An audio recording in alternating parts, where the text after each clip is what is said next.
In this tutorial, I'm going to explain how you could fix a Snapchat device ban. And if this video does help you in any way, please consider subscribing to the channel with notifications turned on and liking the video, as it does mean a lot to the channel. So now, how do you fix a device ban on Snapchat? What do you do? How does this work? So let's say your device was banned. Now, how do you go ahead and fix this? What you're going to have to do is either first try deleting the app and reinstalling the app.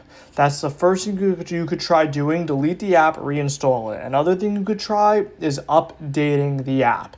If both of those don't work, what you're going to have to do, unfortunately, you are going to have to basically get a new device if you want to continue using Snapchat, because it's not an account ban, it's a full device ban.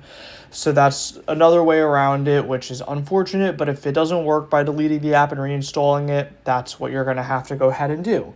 But yeah, hopefully this video did help you in any way. If you have any questions, leave them in the comments. Check out some of my other how-to videos on the channel, because I have plenty of them. Anything you're looking for, there most likely will be a video on it. So yeah, definitely subscribe if you're new, put on the notifications, and like the video. And yeah, guys, that's about it. Peace.